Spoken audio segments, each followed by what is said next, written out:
Welcome back. We'll be looking in this lecture at the first English colonies on the eastern coast of North America. Now, these colonies are often divided into 4 discrete geographic regions for purpose of analysis.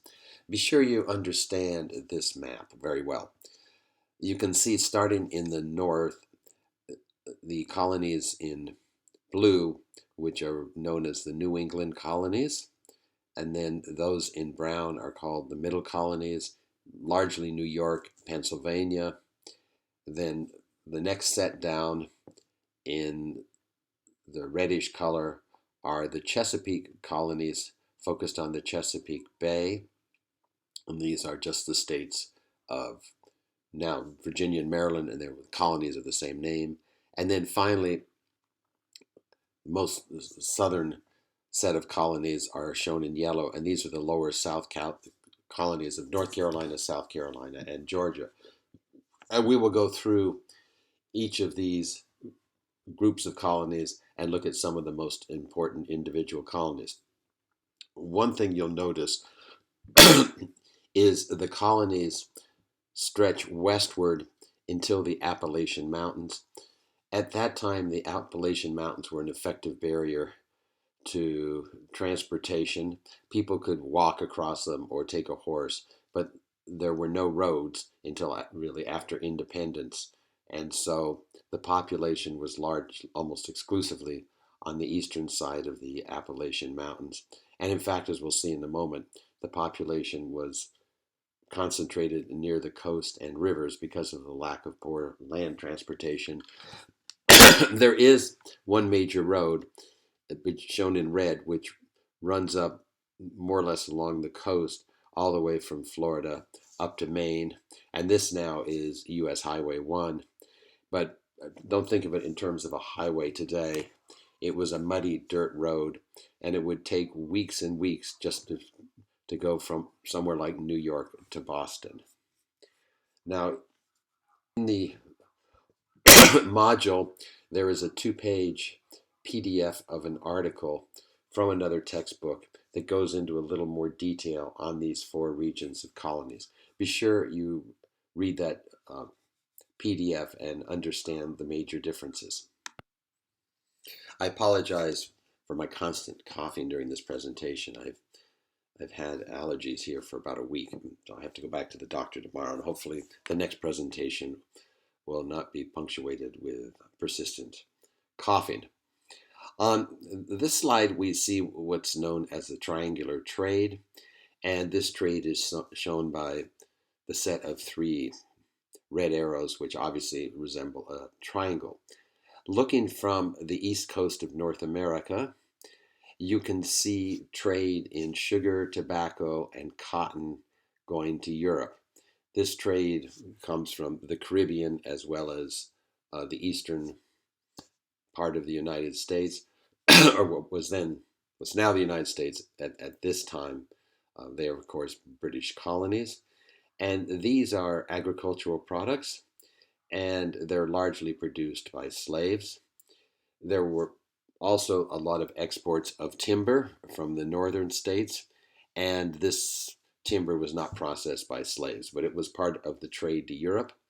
And then looking at the arrow going from Europe down south to West Africa, you see the European slave traders would take textiles of various types, rum, a very strong alcoholic beverage, which of course is made from molasses, and that the molasses come from the sugar cane harvested in the Caribbean and very south of the United States by slaves, and also some manufactured goods, largely metal pots and pans, axes, things of that nature, which were taken from Europe down to Africa and traded for slaves.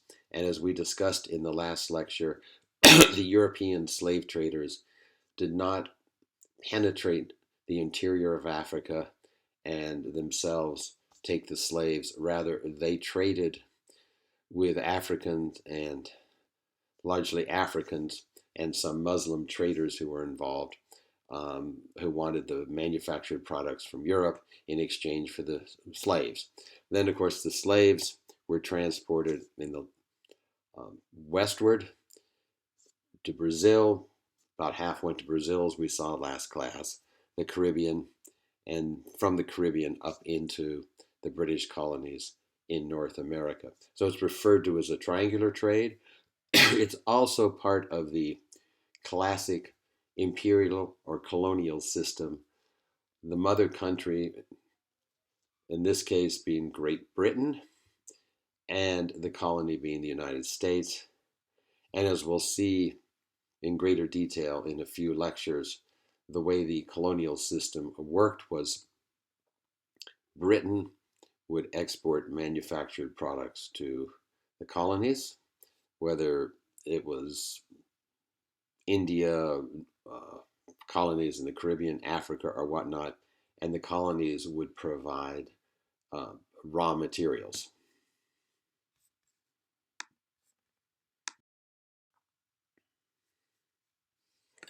Now, in looking at English colonization, it's important to realize that there was a significant difference between English colonization and that of Spain and France, and Portugal, which we looked at in the last lecture, in that the English government did not want to finance colonists going to the American colonies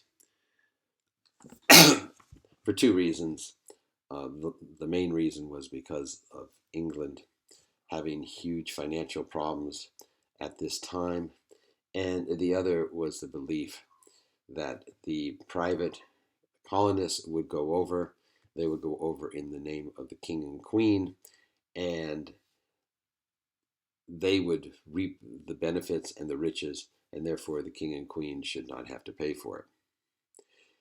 The 1500s, the 16th century, as we saw in the last class, the English were not active in colonizing really anywhere in the Americas because the Spanish Navy controlled the Atlantic until the 1580s, when the Spanish Armada was largely destroyed by the British Navy.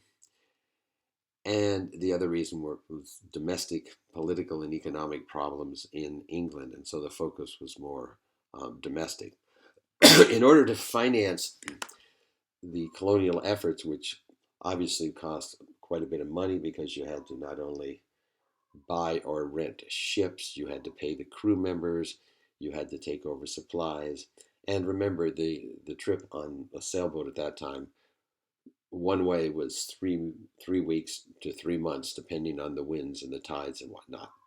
So here we have, for the first time in England, setting up what were known as joint stock companies. And these are the immediate predecessors of the modern day corporation, which is used all around the world. And they have limited liability in the sense that, for instance, when they set up the Virginia Company to finance the early colonies in Virginia, people could pay whatever, let's say the equivalent of $10,000 today, $20,000 today, and the investors would have no liability beyond their investment, which is very important. And it's a very, very important concept for the modern corporations.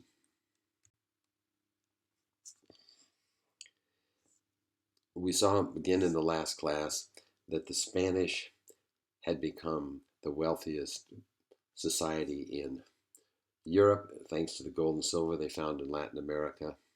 And the British wanted to obviously follow the Spanish example.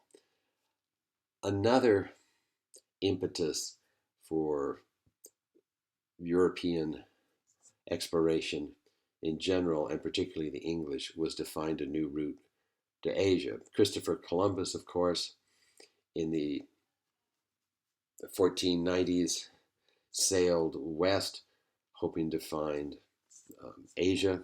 And of course, he called the inhabitants he found Indians, thinking that he had arrived in India.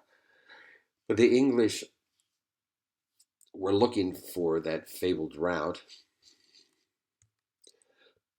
Here we can see, it's unfortunately not a very clear map, the major system of bays and rivers on the east coast.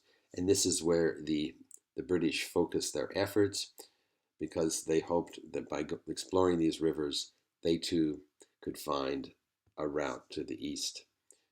And for well over 100 years after the English first arrived in Virginia in 1607, for 150 years, they were still searching for a route to Asia.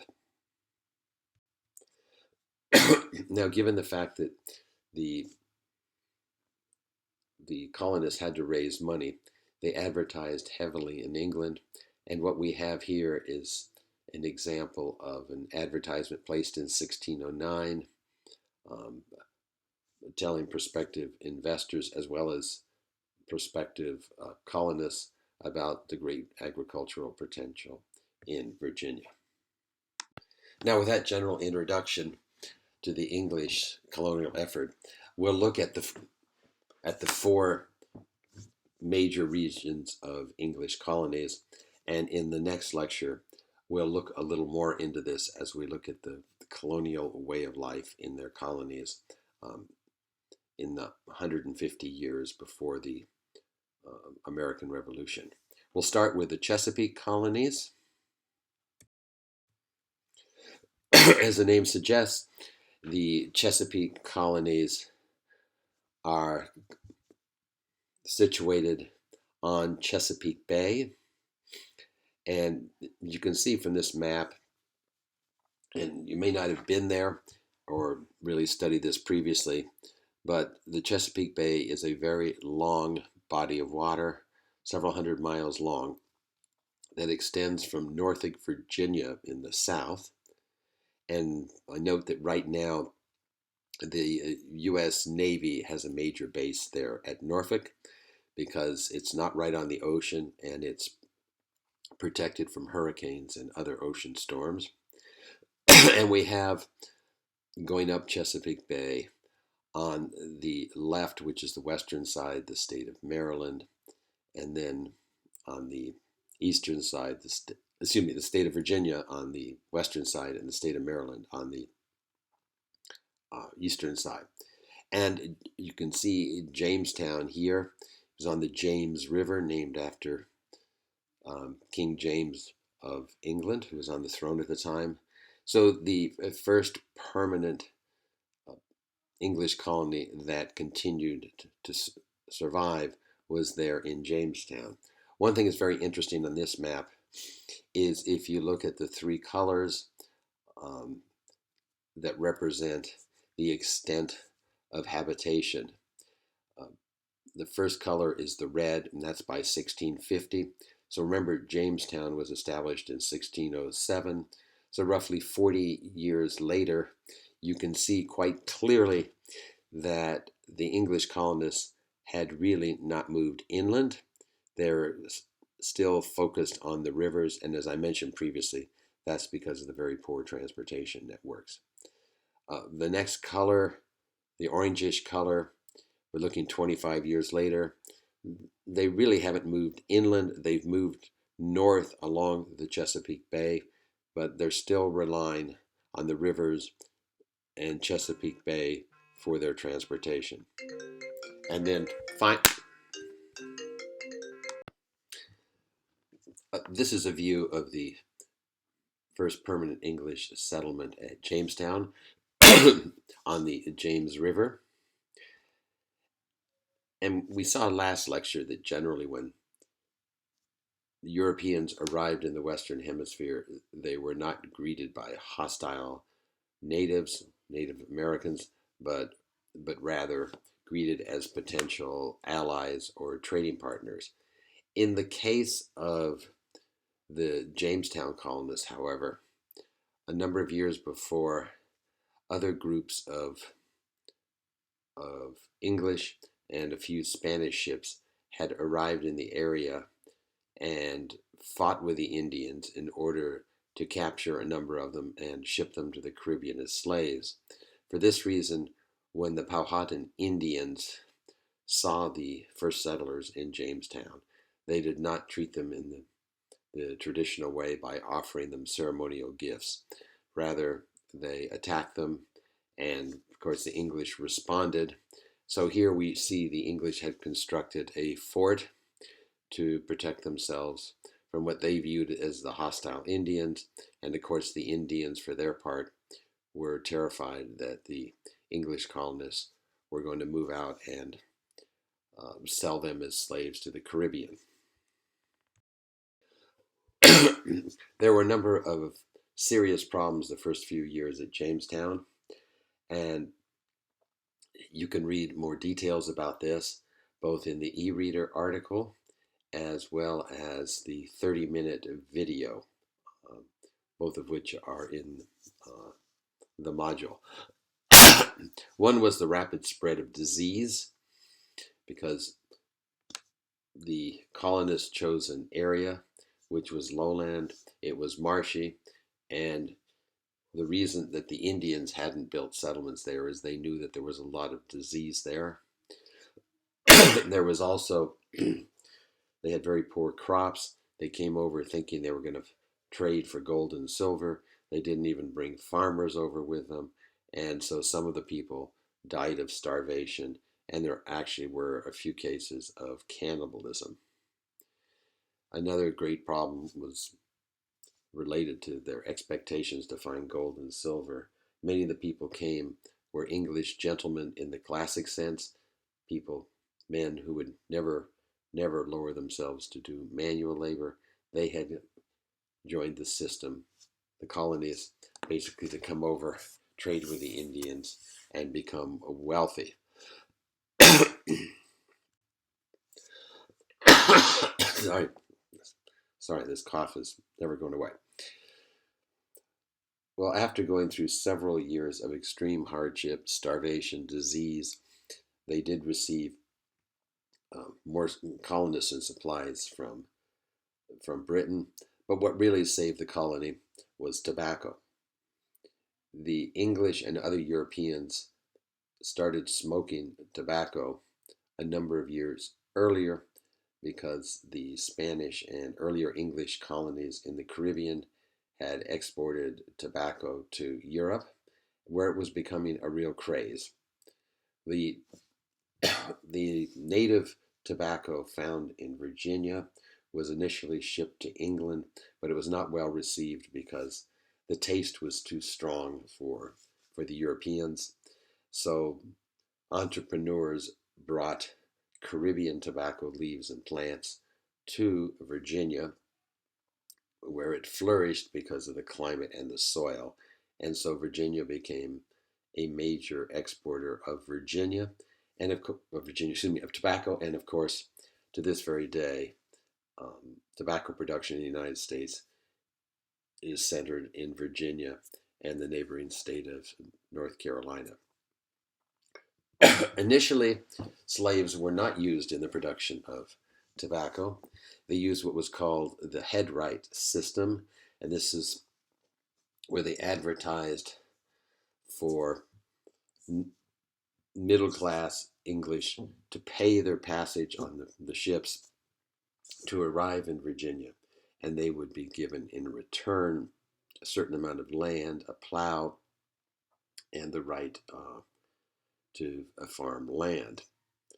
And this will change, we'll see shortly, to the use of indentured servants. And the indentured servant is someone from England who was too poor to pay their ship passage. So the passage was given free, but not really free, because when they left, they had to sign a contract stating that they would work for 7 years to pay off their ship passage, at the end of which time they would be given a certain amount of land and implements. Well, we'll see that system a little more. These were poor English, and in fact, some of them were prisoners. The British government didn't want so many prisoners, and they just put them on ships and sent them to the United States, basically as indentured servants. They were poorly treated. Many died. Most, in fact, did not live 7 years to have the possibility of getting land. And if they misbehaved, or if the person who owned the land claimed that the indentured servant had misbehaved, they had the legal right to extend the number of years of their contract all the way up to doubling the number of years. And there are many accounts of some of indentured servants who were harshly whipped and beaten by the property owners, and they were given poor quality food and housing. On the more positive side, Virginia, given its distance from London, quickly established a form of local self-government, and it was headquartered in what was known as the Virginia House of Burgesses. And we have a drawing on the next slide of this.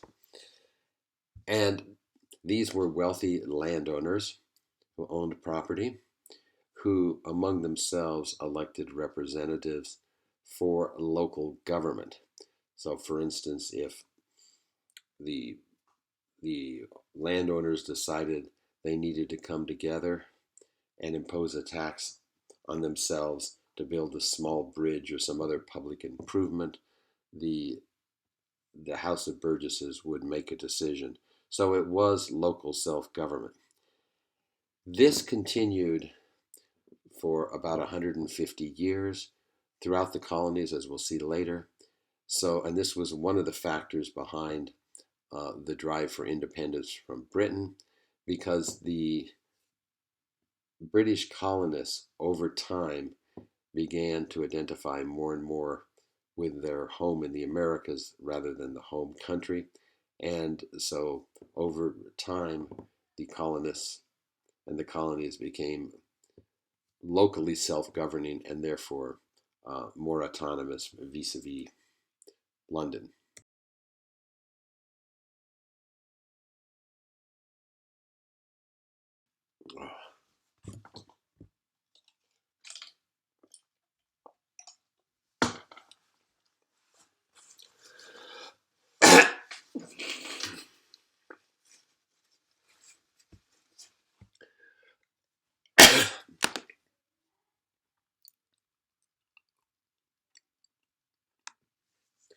The life in the Chesapeake Bay colonies of Virginia and Maryland was dominated by the tobacco growers, the large landowners, and a large number, many tens of thousands of indentured servants who'd been brought over, either forcibly prisoners who were released and forcibly put on a ship to go as an indentured servant, or many thousands of poor British who had no prospects for improving their life in Britain, and so they voluntarily went to Virginia to a very, very harsh life indeed.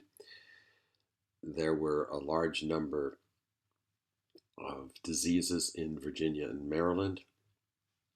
It was hot, humid summers, so there was much malaria, yellow fever, and other tropical diseases. And in fact, around 1/4 of the children died in their first year of life. You can read in the textbook about Bacon's Rebellion. This was started by indentured servants who escaped from their contracts and moved west to the western part of Virginia. And it caused great concern because the landowners wanted a less rebellious type of labor. And this was one of the reasons that they turned quickly to black African slaves. Another reason they turned to slaves was there were simply fewer poor English who wanted to make the dangerous trip to North America and live under such harsh conditions. And at the same time, the price for African slaves decreased because the Dutch slave traders lost their monopoly on the slave trade, and the increased competition brought down the price of slaves. And a final major reason for turning to the Africans was Given that there were no native black people in, we have here a uh, supposed advertisement for indentured servants saying free land, free ship fare, sign up now to work for a Virginia planter, and ideally you work for 7 years to pay back the planter for your ship fare, and then you get land, clothing, a few cows or whatnot, and tools. But as I mentioned, the number of poor people who wanted to go to North America decreased significantly.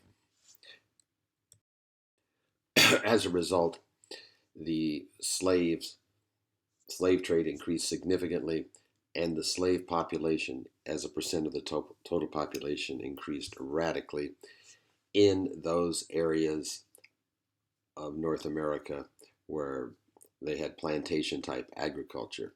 We look here at Chesapeake Bay in 1660, about 50 years after the founding of Georgetown. Slaves represented only 2% of the population of the Chesapeake colonies of Virginia and Maryland. But by 1720, the slaves accounted for 20%, or 1 out of 5 inhabitants in those colonies. In the Carolinas, it went quickly to about twice as high a share, 38% of the population. And then we'll see later that increases even more later. In New England, by contrast, slaves by 1720 only accounted for about 2% of the population. And because of the type of agriculture done in the cold north, the slaves did not work in agriculture, but rather worked on the docks in large ports like Boston or New York. Here we see an advertisement for slaves to be sold, and they were sold just like any other commodity. And it says they just arrived from the windward and the rice coast, that's of Africa.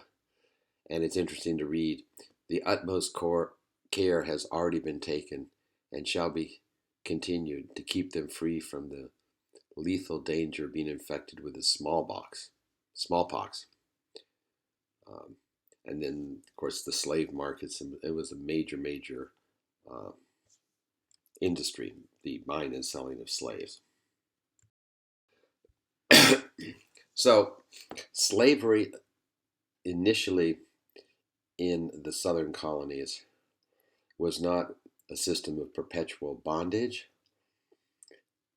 but because the children of slaves were not considered slaves, which was the way it had worked in those African societies which had slaves. However, in order to ensure social control, the colonies moved, and by the 1660s and 1670s, they had a system of perpetual bondage, and the children of the slaves were considered slaves. Obviously, the color of skin denoted status in society. And then, one by one, the southern colonies began adopting the slave codes. And over time, these slave codes became more and more restrictive and harsher. Largely, whenever there was a slave rebellion, either in the South or somewhere in the Caribbean, the slave owners were concerned and increased the harshness of the slave codes. For instance, under the slave codes, a white person could kill a slave during punishment, and that was not considered a felony crime. Blacks were not allowed to strike whites, even in self-defense. No interracial marriage was allowed. Slaves were not allowed to hold the property, and there were significant travel restrictions. Now, as I mentioned previously, the slaves on the large plantations were largely producing crops for export to Europe. It included sugar at this time, rice, and tobacco. And a little later, after the American Revolution, with the invention of the cotton gin, um, cotton became one of the major crops in the South. There were people in England who did not approve of the slave trade, and they realized, this is a fairly small number of people, that the sugar they were using and putting in their tea and in their cakes and whatnot was produced by slaves. And so they instituted a boycott of sugar, knowing that the sugar either came from slaves either in North America, or actually more of it came from Brazil and the Caribbean area. And this is a jug of milk used in England, and on the side it says, "Health to the sick, honor to the brave, success to the lover, and freedom to the slave." So again, this was a fairly small percentage of people. Now this raises, sort of for our time, a more general question, and this won't be on the exam, but it's interesting to think about. How relevant is history? Today, do we care about how our food and other products are produced? And the answer is, well, it depends on the person, but I think in industrialized countries such as the United States, Canada, Western Europe, Japan, many consumers are concerned about the conditions of the workers and the environmental protections of the factories where their products are produced. And this is a fairly recent phenomenon. In the 1980s, there was wide publicity to the fact that many Nike shoes were made in China, and they were made by prisoners who were paid virtually nothing. And this was a contract Nike had with the Chinese prison system. When this became public, many people in the United States and Europe refused to buy Nike shoes. And I can remember at the time, there were many cars with bumper stickers. Any stores that sold Nike shoes had protesters out front. And in response to widespread anger with the conditions of the workers in Nike factories, Nike quickly changed its production method and invited neutral observers to visit its factories. Now here we just have some bananas on my kitchen counter. And let's look in the next slide closely at the label on the bananas. These are bananas from my local HEB or Kroger. I forgot where we got them. Don't focus on whether they're organic or not. But what it has there, these are Dole bananas, and it says Farm 633 Ecuador. And it says you can visit the farm at doleorganic.com. So if you go to that website and you type in Farm 633 Ecuador, it shows the happy, smiling workers who are supposedly very happy to be working for Dole. And Dole, says how they provide medical care to the workers and their families, and basic education and whatnot. And why is this? This is because many people, particularly in Europe, more so than the United States, are concerned about the origin of their products and the conditions of the workers, and also the environmental conditions on the farms or factories. Next slide. Again, on my kitchen counter, we have a pouch of star-kissed tuna. And move to the next slide. Here you can see dolphin safe. Now, every can or pouch of tuna sold in the United States or Europe must be certified to be dolphin safe. And you might wonder what that means. Most people at first glance would mean, oh good, it has no dolphin meat in it. No, it doesn't mean that at all. What it means is the harvesting of tuna in the ocean often involves the death of many hundreds of thousands of dolphins, because the types of nets used go down under the dolphins, pull them up, and when they're pulling the tuna up, the dolphins die or they lose their fins or whatnot. There was an international outrage about this like 25 years ago, and they set up an international system for neutral observers to go out on boats and to certify that the fishing techniques are not killing dolphins. Okay, now we'll return to the British colonies in North America. We've already looked at uh, Virginia and Maryland, the so-called Chesapeake colonies. Now we'll look at New England. In Plymouth, sort of near present-day Boston, you had the Pilgrims arrive, and they agreed while on the ship that they would have self-government for all when arrived. And this was called the Mayflower Compact because the Mayflower was the name of the vessel. Now, this is a very, very significant agreement because it's the first such agreement that's known that includes people of all classes. The captain of the ship and the wealthy people who were passengers agreed that once ashore, the crew and the poor people on board would have an equal say in the government. And again, this was considered a revolutionary document at the time. We may not think it's such a big deal now, but remember, at this time,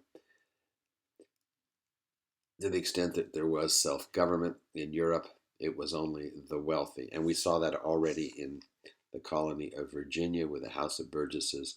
The only people who could vote for the representatives to the House of Burgesses were landowners. You also had the Puritans arrive from England. They were called Puritans because they wanted to purify the Church of England from what the Puritans felt was too much Catholic influence. The Puritans had been discriminated against in Britain, many times beaten, thrown in jail, or exiled from Britain. So they were looking for a place where they could practice their religion in freedom. So today, when you say someone is a Puritan, it means in common parlance someone who doesn't enjoy the pleasures of life, but they were called Puritans again because they wanted to purify the Church of England.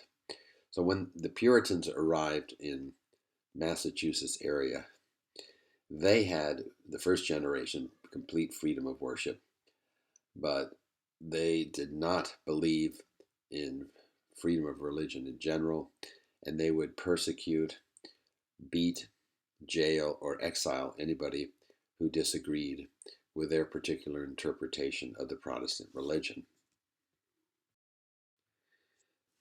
Here we have a map of the New England area, and you can see moving outside of the Massachusetts area, as shown here. That's the area of English settlement in brown. You had the Dutch in present-day New York City and going up the Hudson River. And you also had French settlement up in Canada, modern-day Quebec. And then the Swedish settlement was a little further south in the New Jersey area. This is just a more detailed map for those of you who need to refresh your memory of the geography of New England. It's geographically a fairly small area, but you can see here Massachusetts Bay Colony. You can clearly see where Plymouth was. New Hampshire was at first part of Massachusetts, as was the state of Maine, Connecticut, and then Rhode Island, very small state geographically, was set up for religious toleration, and indeed to this day it prides itself on that heritage. So the colonization of New England was significantly different from that of the Jamestown, Virginia colonies in the Chesapeake region that we saw previously. First of all, the early colonists went to New England not seeking to make a fortune by finding gold or silver or then growing tobacco, but rather um, to seek religious freedom, not for everyone, but to practice their own religion. They also came as families. They had very hierarchical social order, and because they had large families with many uh, children, they really didn't need much more labor. Also, the soil in New England is quite rocky. It certainly is not as fertile as the southern states, and because of the climate, it's much cooler there, and the growing season is much shorter. So the type of plantation crops, tobacco, sugar, rice, and later cotton grown in the South simply were not profitable in New England. And because of the cooler climate, there were many fewer tropical diseases, and so the life expectancy was much higher. The crops were different. They did sell timber from the large trees and exported that to Europe, where there was particularly in Britain, there was a high demand for it. They also had many crops. They used corn as the basis for the food, corn which the Indians had shown them how to grow, as well as wheat, and a totally different um, food system than the South. Now, when discussing the Puritans in Massachusetts Bay Area, first thing most people think of are the famous Salem witch trials of the 1690s. It's important to put these in context that throughout Europe in the 1600s, people believed there were supernatural signs, both positive and negative. They would look at the clouds, and not like we look at the clouds as whether it was going to rain or whatnot, but they would see clouds, lightning, whatever, as a sign of God's favor or disfavor. They believed in witches, and in fact, there were many, many more witch trials in England. And the reason this more massive witch trial occurred in the 1690s in Massachusetts was because of social problems between the more conservative Puritans and the new Puritans who were seeking more economic opportunities. Be sure you watch the Salem Witch Trials movie, which is actually in the next module, and it will give you some good background on the reasons for the witch trials and why they ended. Here we have a drawing of one of the young women claiming that an African maid had performed some sort of voodoo. The maid had come from Haiti. And the next slide. Here we see the women claiming that they're in some sort of trance. And at the time, this was seen as a sign of God's evil having been transferred to these women. And now we'll turn to the middle colonies, which you recall the most significant colonies are New York and Pennsylvania.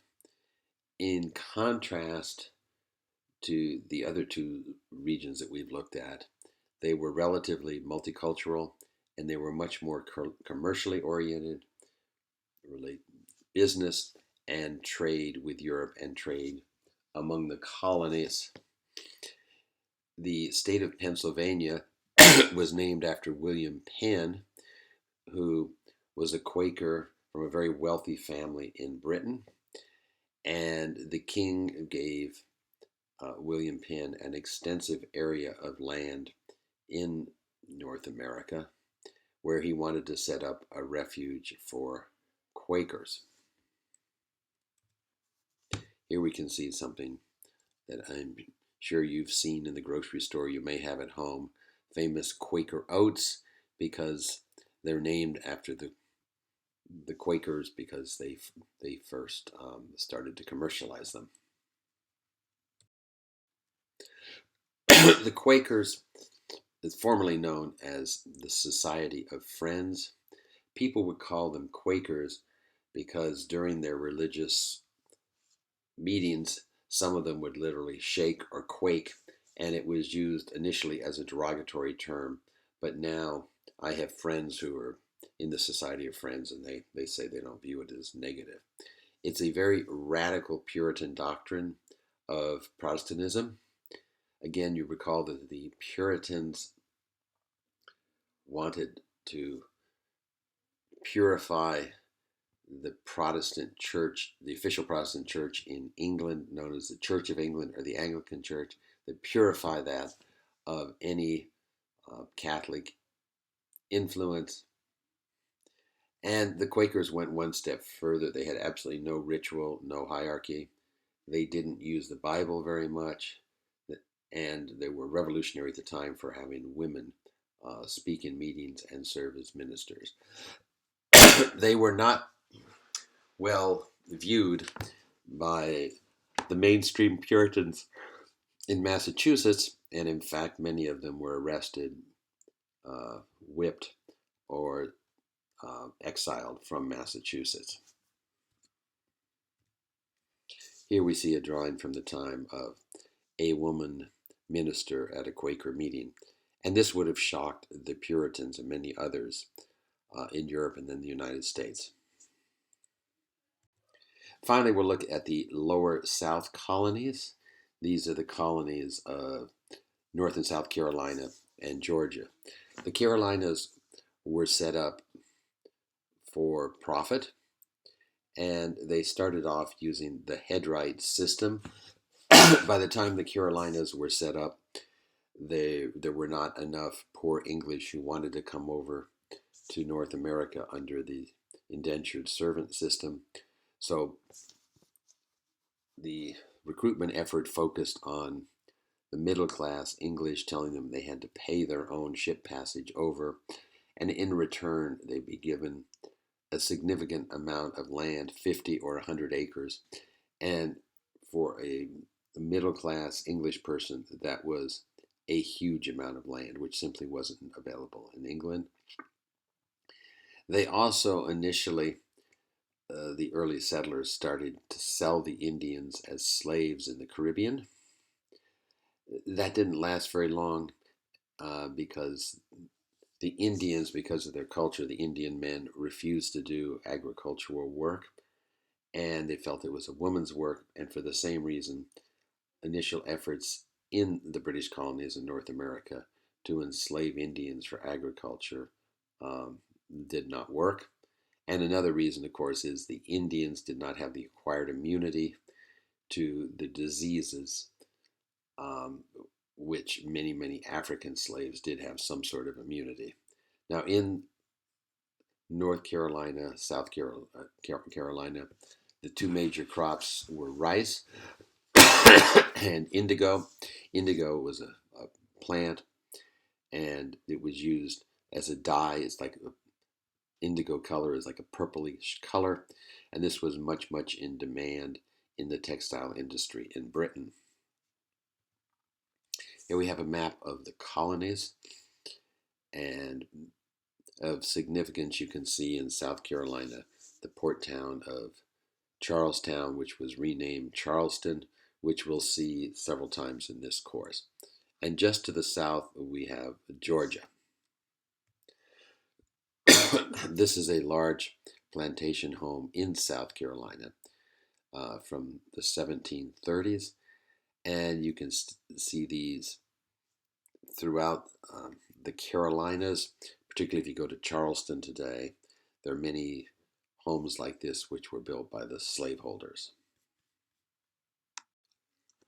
And finally, we'll look briefly at the colony and later the state of Georgia. James Oglethorpe was a wealthy Englishman whose dream was to bring debt prisoners from England to the British colonies in North America to start a new life. At that time in England, if someone was in debt because they borrowed too much money to buy food for their family or start a small business or whatever, and if they couldn't make the payments, they were thrown in prison. And obviously while they were in prison, they had no possibility of working to pay off the debt. So many people spent the rest of their life in prison unless they were fortunate enough uh, to have a friend or a family member pay off their debt. And James Oglethorpe referred to them as the deserving poor. He said, yes, they're poor, but they weren't criminals. They weren't criminals like most of the other people in the prison. So he got the king to agree to give him this large piece of land just south of South Carolina where he could try and bring over prisoners. Now, the king's goal was not to provide an opportunity for the so called deserving poor, but rather he wanted to have a British colony serve as a buffer between South Carolina, which at the time was the richest colony because of rice exports, have a buffer between South Carolina and Florida, which was under Spanish control. He was concerned the Spanish might move up from Florida and move into South Carolina, and having Georgia as a colony would provide some means of protection. James Oglethorpe, unfortunately for him and his dream, went into the prisons himself and with his assistants, interviewed the people who were there just because they couldn't pay their debt. A number of them initially agreed to go to Georgia, but very, very few. And so Georgia, over time, turned into plantation agriculture with slaves, just like the other southern colonies. So now, around the year 1700, we're almost 100 years from Jamestown and 75 years from the United States independence from Britain.